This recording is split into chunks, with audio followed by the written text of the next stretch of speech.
ever felt like God was calling you to do something? You're like, man, God, I know you're God and all, and you're all seeing, all knowing thing, but you got the wrong guy or girl, right? You got the wrong person here, buddy. Nah, I'm good. I'm good. We're going to talk about that in today's video.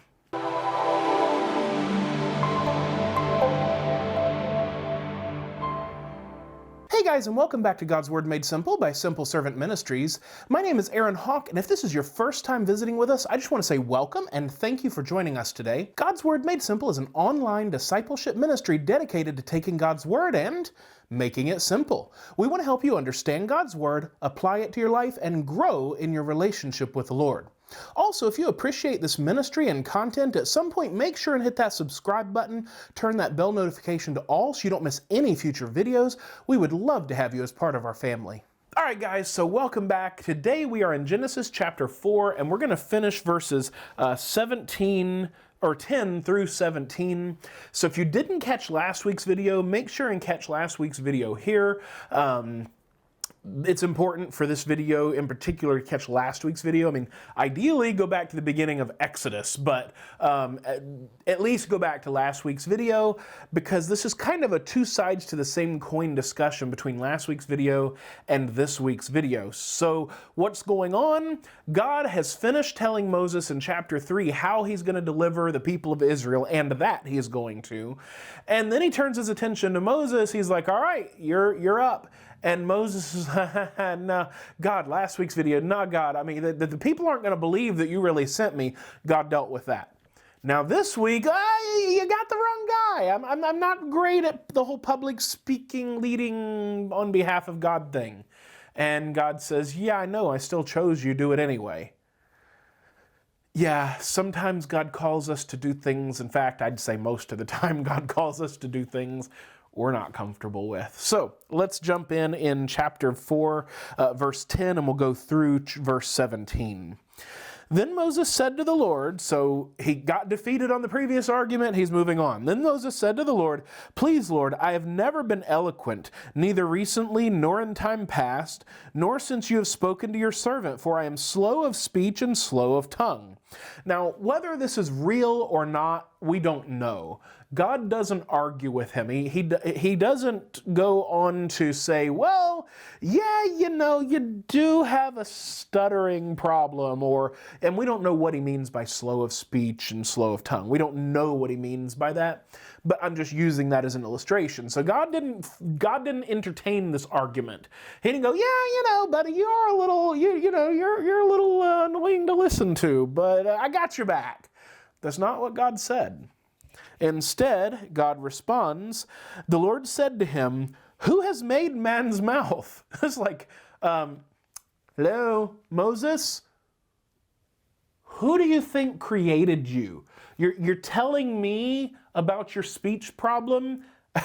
Got it, buddy. I'm the one that made you. I'm well aware of your speech problem, right? And super fast, when people are born with something wrong, I have a foot problem. I was born with it. I'm supposed to have a desk job. Instead, I do martial arts and all kinds of other stuff. Although not as much as I need to recently, but that's a different story. That's a choice problem over the last number of years, not an ability problem. I'm supposed to sit at a desk, right?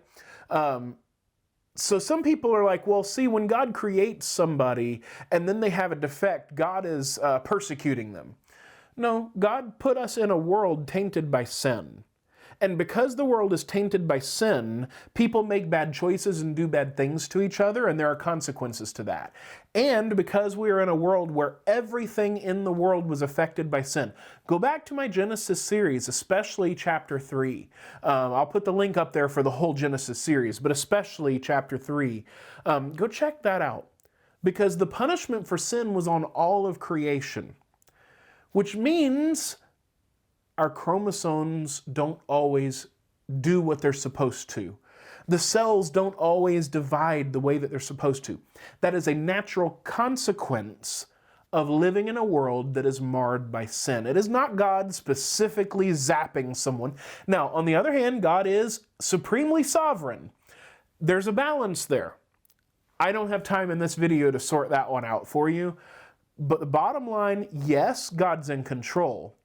But part of his punishment on humanity at large was living in a world affected by sin. And there are consequences to the effects of sin. Anyway, so God is saying, hey, Moses, buddy, I made you. I got it. I know you're still the guy, right? So Moses said to the Lord, please, Lord, I have never been eloquent, neither recently nor in times past, nor since you've spoken. In other words, hey, buddy, God, you didn't fix me. I mean, you knew I was a reject from the beginning. I'm using exaggerated language. You knew I was a reject from the beginning. You haven't fixed the problem. You want me to go out there, Nope, God's not buying it. The Lord said to him, who has made man's mouth? Or who makes him mute or deaf, or seeing or blind? Is it not I, the Lord? So sometimes God does specifically choose for his own purposes someone. He at least allows it. Again, there's a balance there between God's sovereignty and the consequences of living in a sinful world. No time to get into that today. I should probably do a video on that sometime soon, but that's probably going to be a series. It'll either be a short video or a series. Let me know in the comments your thoughts on that one. I'm actually surprised nobody requested that one when I did. By the way, you can always request specific videos. I mean, I'm always taking suggestions. But anyway, the Lord corrects him. Who made man's mouth? Who makes him deaf or mute or seeing or blind? Is it not I, the Lord? And ultimately, everything passes through the Lord's permission. But again, we live in a world marred by sin, and that is the consequence of human sin. Now then go, and I, even I, will be with your mouth and teach you what you are to say. So God isn't playing games with him. He's like, yeah, buddy, I got you. I know. I hear you, but you're going, right? I'll be with you. Don't freak out. Like, if the miracles weren't enough, I'm telling you directly, I will be with you. And he had already kind of told him that in chapter 3 anyway. But like most of us, Moses is struggling with faith. But he said, please, Lord, now send the message by whomever you will. So even though technically he's saying, hey, God, if it's got to be me, okay. Technically he's saying that, but the subtext is clearly, hey, God, you got to get somebody else. I'm really not right. Moses is kind of digging his heels in a bit in stubbornness with God here. And by the way, that's really not the smartest thing to do, but again, humanly speaking, we all tend to do that. So verse 14, then the anger of the Lord burned against Moses, and he said, is there not your brother Aaron the Levite? I know that he speaks fluently, and moreover, behold, he is coming out to meet you. When he sees you, he will be glad in his heart. And then he continues, I'll continue reading that in a second. But in other words, God is exasperated, not in the sense that he's giving up because he's God. He doesn't give up. But this is important because, one, it's dangerous to test the Lord this way. It says that God's anger burned against Moses. This is not a good place to be. But this should also be a little bit comforting because God is recognizing the frailty of Moses. He's recognizing, not that he didn't know this before, but he's acknowledging and providing a way for Moses in his humanity. He's acknowledging, yes, I recognize that you're human. I wish that you had faith. I wish that you would just believe me. But since you lack faith, I'll make a concession. That's essentially what's going on here.